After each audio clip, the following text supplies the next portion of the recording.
What's shaking, everybody? I was clearly conducting your music.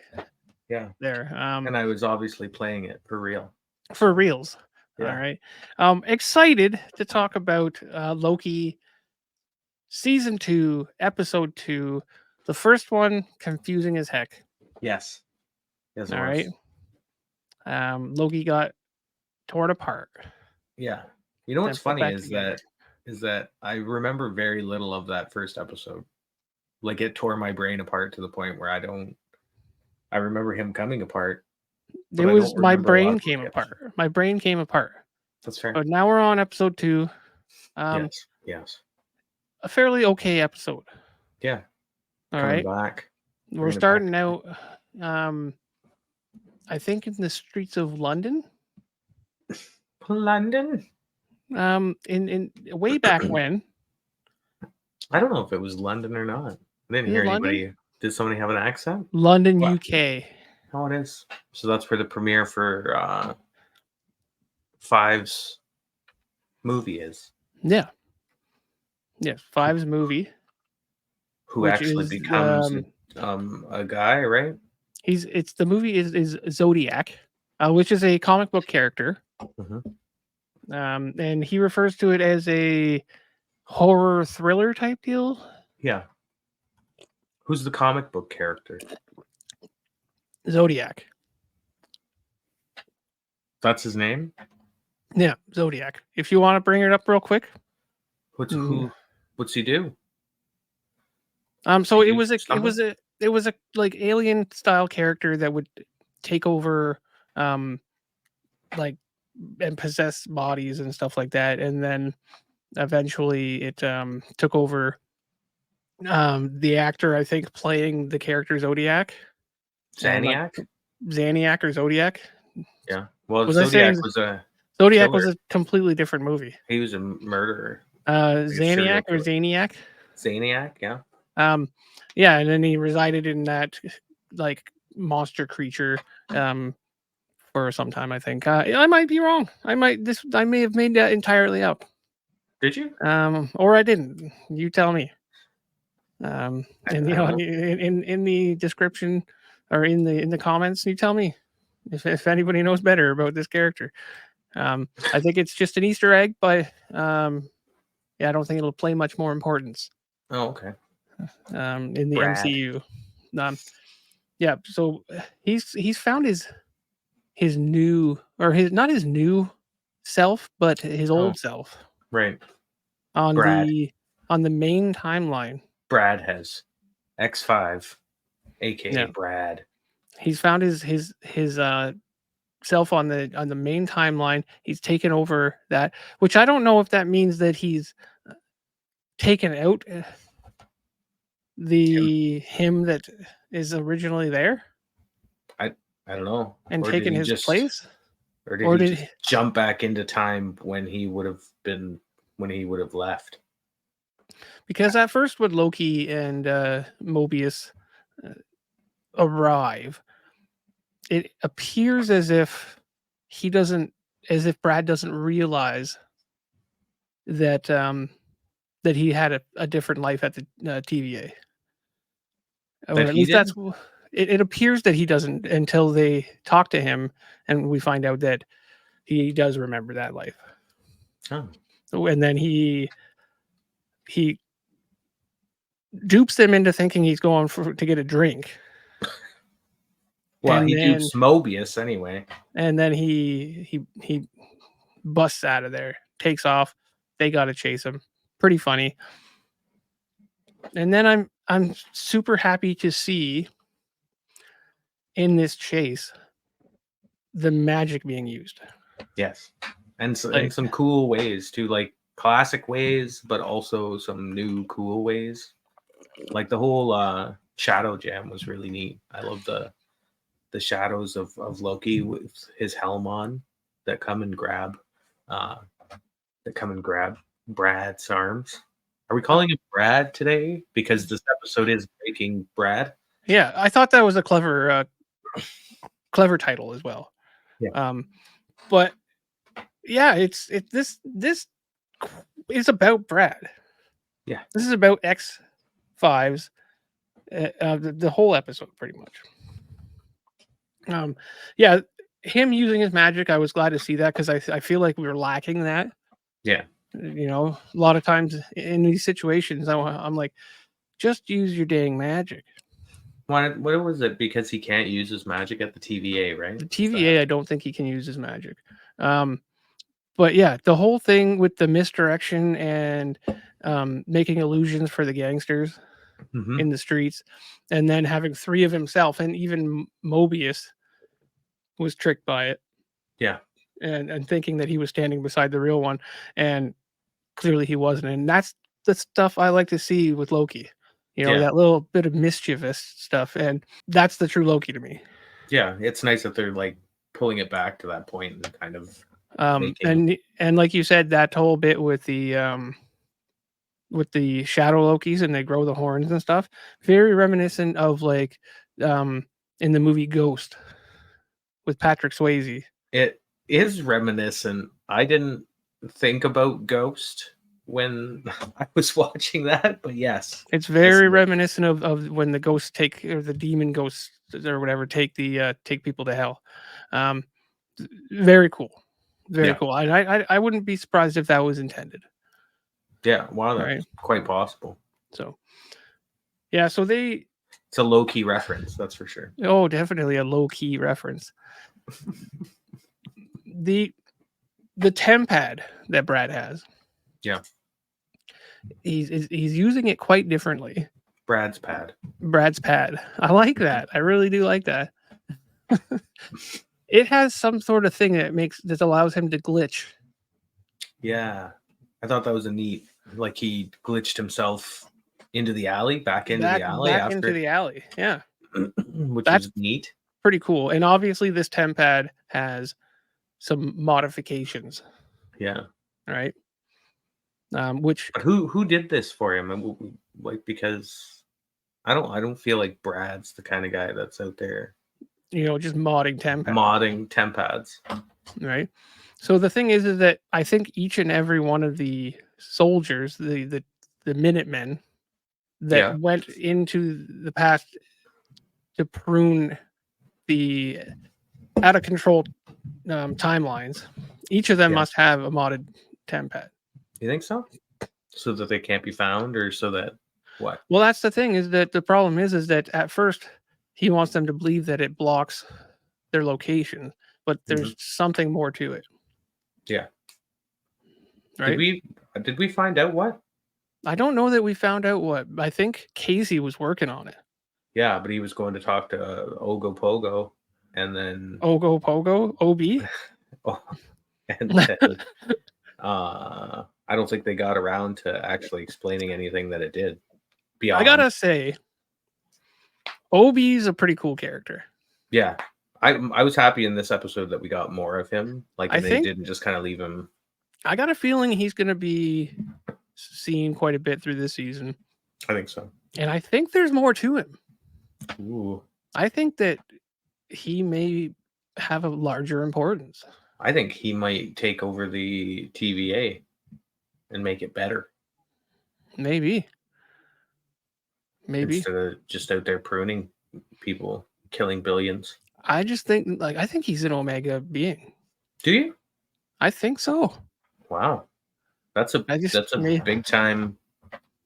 Maybe he doesn't. Time thought. Maybe he doesn't know it. It could be. It's a good little theory. It is a good theory. All right. What makes you think that he's an Omega being? I don't know. It's just the way he is. Just getting the feels. Yeah, I'm just getting the feels from him. Wow. I think he's going to be of more importance than people realize. Like, you think him and Phoenix Force are just going to hang out? I don't know. Maybe he's a Kang variant. That'd be a weird Kang variant. Yeah, but people are saying that Renslayer might be a Kang variant. I suppose that could be.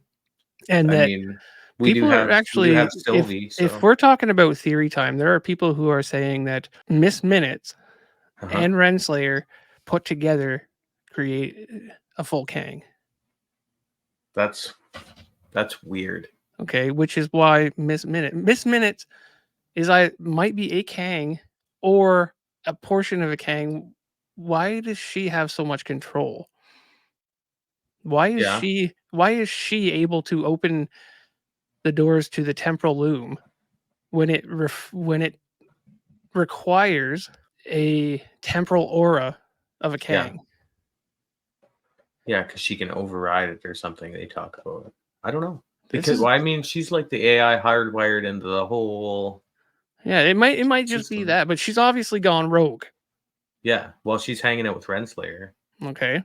Um in the last episode we found that there was a recording where He Who Remains said that Renslayer was his partner, Yeah. Yeah. right? So they both have gone rogue somewhere in a timeline to Just get up out to there no good. To get up to no good. running amok. Yeah. That's an interesting one. It's an interesting one. Yeah. Now I don't know if any of it will come to fruition, but it's always fun to think about it, Yeah. That's why right? it's a theory. That's why. Most theories that come from me are wrong. Just before we get the rest of the way into this episode, of course, we have Oh, of course, we got some. our late spoiler alert because Because we always do it a little late. yeah, that's right. So So, no harm, no foul. You know. if you're watching this, we assume that you've been watching the show. But Yeah. And if we did spoil something, we do apologize. yeah, You should know better. that's right. That's right. You should know us by now. So they get him back. They capture him and bring him back to the TVA. Into like an interrogation room. Yeah, with one of those collars on, so he can't do anything. Brad's an asshole. He is. Yep. Said directly by Mobius. Yeah. They're taking him in there. He says, "Hey, don't let him get under your skin. Brad's a bit of an asshole."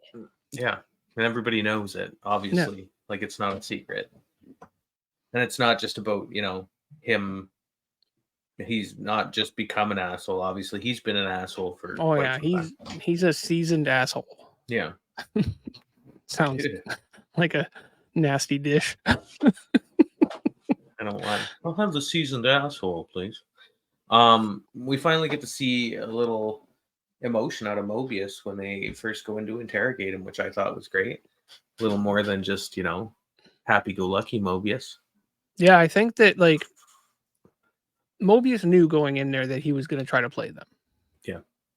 And it started to get to Loki. A little bit, but I think a little bit. I think Loki was mostly playing the part of the angry ex-villain guy, I think. Mm-hmm. And Mobius was supposed to, be keeping cool, the right? dog on the chain and then come in there as good cop. Loki gets in there and gets right mean about it. Yeah. Well, and he brings his mother into it. He does, and he recognizes how triggered Loki is by bringing up the women in his life. Mm-hmm. Right? And it does trigger him. Sylvie and then his mother. Right? I like at one point. This is later on. I'll come back to that. When they're sitting in the diner, and Mobius goes, "It's complicated when you're dating yourself." Yeah. Yeah. And it is. And we were talking about that, I think, a few times during the last season there, where is it odd? I don't know. Like they say opposites attract, but not here. No. Same attract. Yeah. So back to the interrogation room. Mobius does lose it a little bit, but not before telling a wonderful joke. Pops that joke in where he's like, "Hey, knock knock." Oh yeah. The knock knock joke. Knock knock. Yeah. Who's there? Brad. Brad who? That's show business. I thought So it was a solid joke. it was a solid dad joke. Yeah. And then he does get under his skin, and Mobius gives him the Will Smith treatment. Yeah. What did Open, Five Fingers say to the face? yeah, Slap. open faced, open hands to the face, and then Loki's got to carry him out. And Yeah. how do you console somebody? You take him for a bit of pie. A little pie. Yeah. All right. I You thought take him. I was amused by that scene too, just at the end of it where they're arguing about who was following whom. And Loki's just like, Mobius, you were clearly ahead of me. And that was kind of how he got Mobius to come back to reality. There's some solid humor. The key lime pie that's way too green. Oh man, but I really wanted some key lime pie. I wanted to get some key lime pie and eat it on the show here. Yeah, that's fair. But some things are just not doable. I would have had to go to the store. Yeah, and you had a lot of things to do today, so yeah, so it just didn't fit in the schedule. Mm-hmm. Yeah, so they have a sit down, they have a heart to heart, and Loki brings up the past. Yeah. And saying how he tried to take over New York with a alien race and threw Tony off a building. And he's like, this wasn't part of the plan. No, he lost his cool. It wasn't planning. He was just upset. And that's how he related to Mobius slapping someone. Yeah. He's like, sometimes you lose it. Okay. But during this talk, Mobius realizes that maybe we need to play into that. Mm-hmm. Maybe we need to play into the mischievous, the god of mischief. That's right. All right. So he devises a plan, which he executes wonderfully. I thought it was great. It's a great interrogation technique. Yeah. In the interim, in between these spaces too, we get pieces around what's his name, having a look at the pad that they're trying to decode what happened to it. Oh yeah, for sure. So they've got Casey looking at it. Casey, that's right. Okay, so who's apparently a big fan nerd of Obi. the book, and he's memorized. Obi wrote. He's memorized it. Even wants him to sign it. Yeah, when they get over there, like they could be great friends. I think they're gonna be. I think it's gonna be a cool. Well, I like when they first ask Obi to take a look at the TemPad. He poses the question of which is more important. Yeah, me stopping an entire meltdown of all of the TVA and everyone dying, or this TemPad. Let's just say that the acting from what's his name? Obi? What is the actor's name? He played in the Goonies. Did he? K Hui Kwa?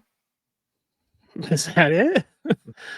I'm probably butchering I don't know if that's I believe who it is, yes, but I'm probably butchering his name.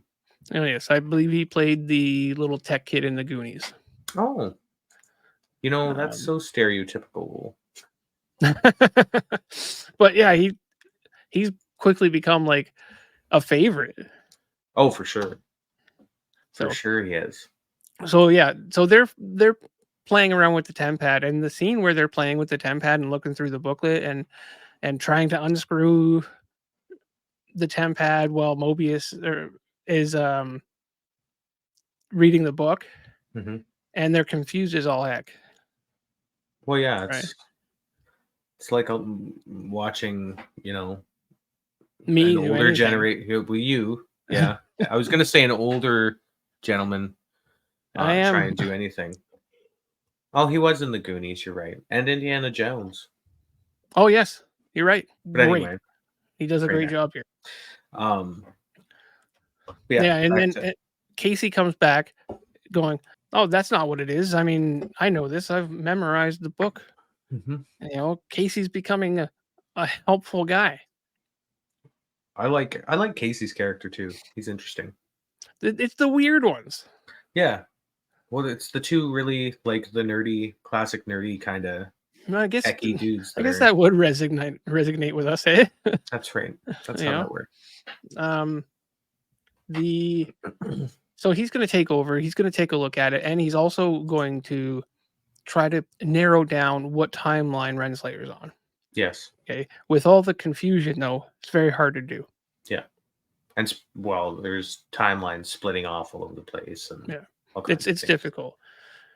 Meanwhile, we get Loki back in the interrogation room. Mm-hmm. Okay. Marches in. They bring in this machine. Okay.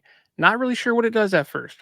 It looks like a really nice power vac, or something you would have in your shop to suck up all the wood chips. What I thought was going to happen is that they were just going to play this like thing, and it was going to just create obscene noise until he cracked. Just weird noises. That's what I thought might happen. Like fart noises? Yeah, maybe just absurd noises. Like they're just gonna play freaking I don't know, NSYNC for 12 hours or something. You know? They're back together, by the way. Oh yeah? So that's how exciting. Mm-hmm. Looks like the direction of the channel is gonna change. Mm-hmm. That's right. Yeah. We're back. So big, giant, weird machine. And apparently it puts him into Cube prison. Yeah, now X5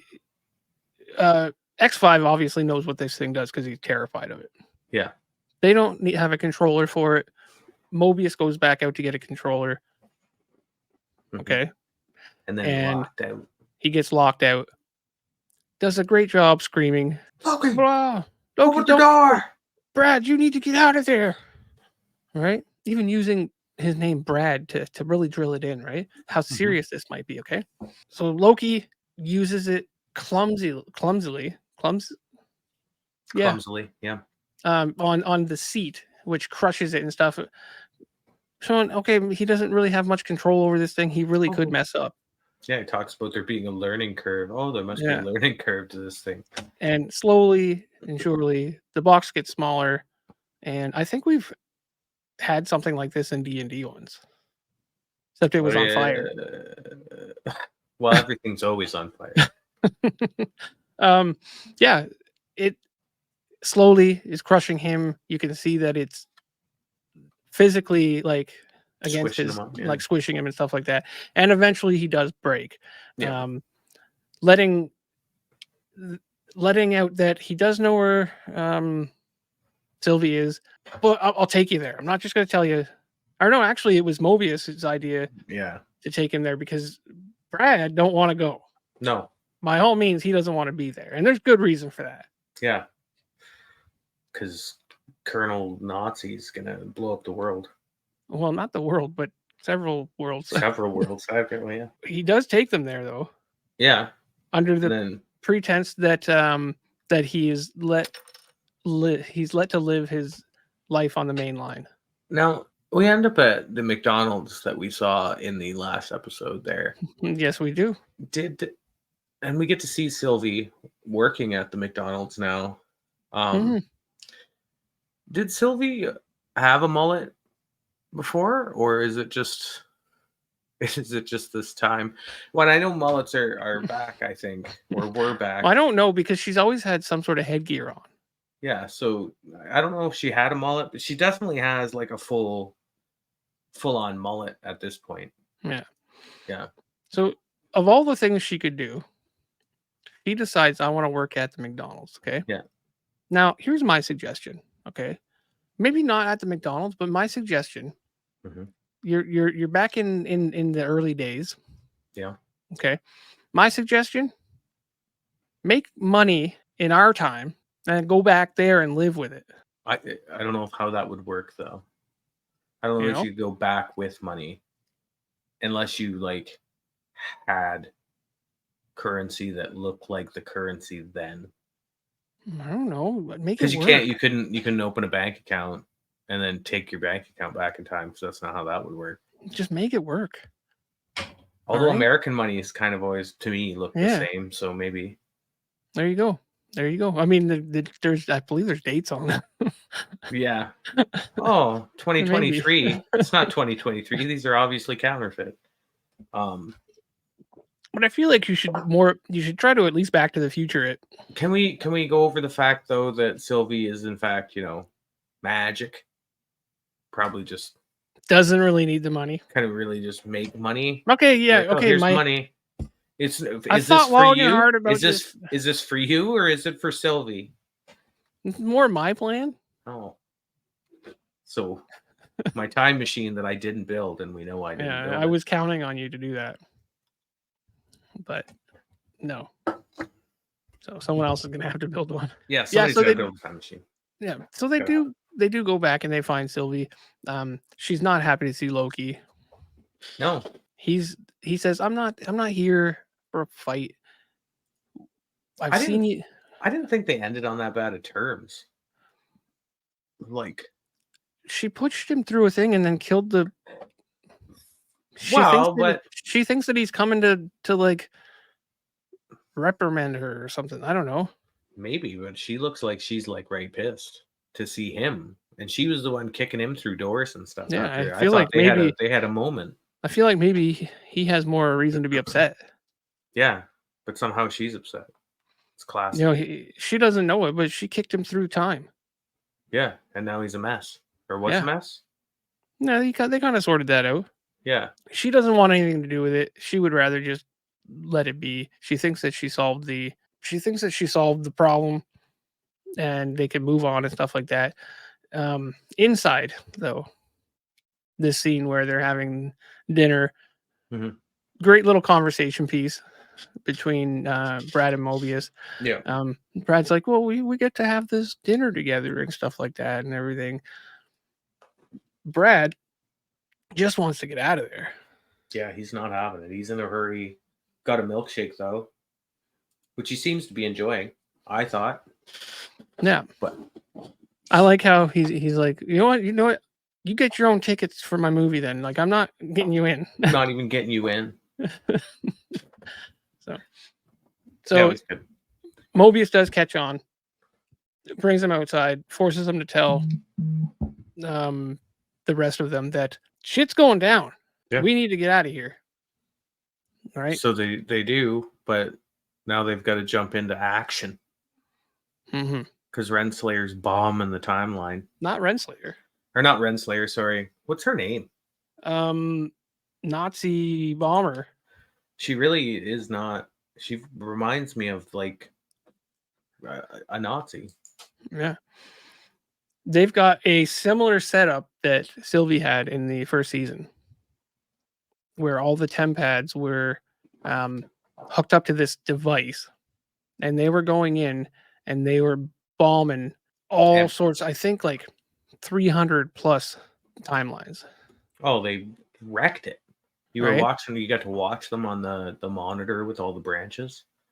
The thing. And they said that 33% of the timelines or something like that was disintegrated. That was crazy. It's like the equivalent of like trillions of people.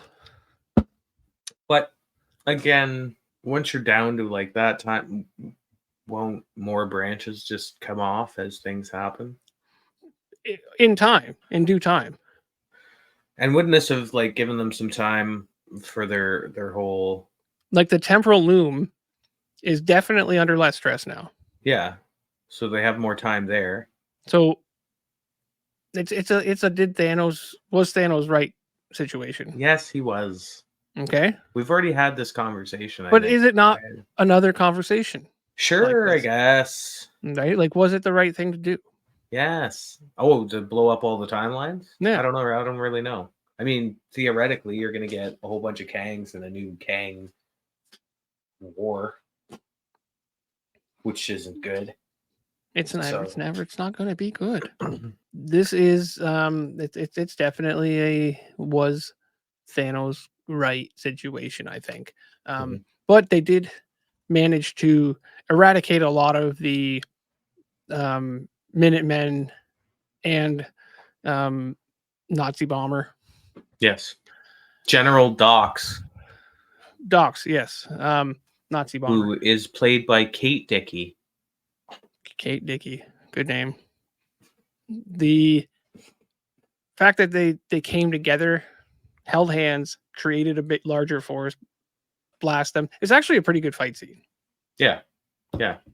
I thought that was a neat move too. I didn't realize that when two Lokis grab hands, they become more powerful or something. Well, they did it in season 1 when they had what's the name of that fog monster? Oh yes, the fog monster. That's right. That's right. So yeah, they did it then, and which is why they knew how to do it again. That's right. All right. So to a lesser degree, a little pew. Yeah. Cool scene though. Yeah. They get that. They get back. They realize that they were pretty unsuccessful still. Yeah. Well, I mean, there was bombs going out nonstop even during the fight. So yeah. Sylvie's pissed. Well, she doesn't even know if her timeline is still there that she was living in. So she takes off back there. Just before her taking off, Loki's saying, I don't know what this means. When Loki says it's harder to stay. Yeah, I didn't know either. Like, he said it and I was like, So does that mean that he's having a hard time sticking it out and staying there and trying to do something right instead of just going back? I do hope we get some clarity over that. Yeah. Because I would like to know. The only thing else that's left, unless you can think of anything, is Sylvie goes back. Yeah. Sits on her retro truck. Well, not retro then. Not then. But I guess you can't say anything in this because everything's everything and nothing is nothing. Right. All right. Yeah. That's accurate. Yeah. It says goodbye to the kid and then looks at Kang's tempad for a little while. Yeah, which was a cool twist. That was at the after credits, right? Or whatever. Or no, that wasn't even after credits. Yeah, they don't have after credits for these. I lied. So it's cool that she has his tempad and she's not letting it go. Okay, because I like that thing's got to be like the tempad of tempads. It's the One Ring. It's modded up for sure. Yeah, way cooler mods than Brad's. Yeah. The only other thing we didn't really talk about was when we kind of discussed like when what's his name met Obi and wanted the autograph and stuff, but it was right after Obi came running up the stairs yelling that they were all going to die, which I thought was a fun. Yeah, so he's trying to open the blast doors. He can't do it. He has a device that is going to help. Yeah. But he can't get through the blast doors. They need to get through those blast doors, but they need a temporal aura of a Kang, I think. Kang's temporal aura, yeah. All right. Or miss minutes to unlock the door. Yeah. The only other thing that's notable is that when all the timelines are pruned, eventually that leads Casey to lock onto Renslayer's that's location. Right, yes. So I don't think we can not bring that up. Yeah, that was pretty that's a pretty important aspect. Presumably that's going to be something that's probably played through next episode. Yeah, I would imagine. And is that going to be one of the twists if Renslayer is a Kang variation or something like that? Is that going to be like the twist is that she ends up coming and getting those blast doors open and stuff? But yeah, I don't know. Like I wouldn't count on a theory that I talked about. Yeah. Really? So they could go just about anywhere with this. What do you think about this episode compared to the last? I thought it was easier to follow. Not necessarily a better episode, but definitely easier to follow. Yeah. I thought there was some. I was happy to see like bits of the magic pieces. I thought it was cool to finally bring it back and show what Loki can do and Sylvie. See a little bit of the old Loki, you know. Like it was good. It was a reasonably good episode. It was good. I can't remember where we stood on the last one. I don't know, but it's time for That's Bananas. So let's get into it. You go ahead. I think I floated in the 8 range. Or did I? Did I 7.5 it? I think it might have 7.5. Who knows? Let's it's like solid. I'm gonna stick around the 8 mark. Oh, yeah, yeah. I don't know. Based on the fight stuff, I didn't. The thing is that even after the last episode, when I was thinking about it, I realized that I forgot until today to watch the show. To be honest, I watched it yesterday, but I like to watch it a little closer to when we talk about it. Yeah, and that's not something I usually watch everything when it comes out. So I obviously the last episode didn't hook me as much as I thought it was going to. It back into the show. Yeah. This one did a fair job of keeping me mildly interested, but I feel like I'm slipping back into that Secret Wars feel where I'm like, this is good. Is it great? Is it keeping me super hooked? Not necessarily. Like I'm enjoying it. I'm gonna say I'm enjoying it more than I did Secret Wars. Yeah. But Secret Wars I kept at like a 5-6 kind of range. Yeah, I think an 8 is a solid spot for this right now. I'm gonna roll in with a 7 for me. Okay. Because that's kind of what I'm feeling. So is it good? Yeah. Is it interesting? Yeah. Is it that's fair. something that's that fair. I can't get enough That's of? Fair. Not necessarily. I think I'll stick to an 8, and I think that gives me space to move down or up. Yeah. So, that's fair. That's fair. Cool. And we will definitely talk to you guys later. That's right. Remember, check out our other social medias, which are up over there by his head. Yeah, it's like right. No. Yeah. I have no clue where the orientation. Last time I tried to point at that thing, I was completely wrong because I have my screen flipped and everything. It's over there. All right. Like I feel like I'm pointing at it, but I'm not. No, you're not. No. Like, subscribe, notification bell, comment. Please comment. Tell your friends. We love talking to you guys. But anyway, take care. Peace.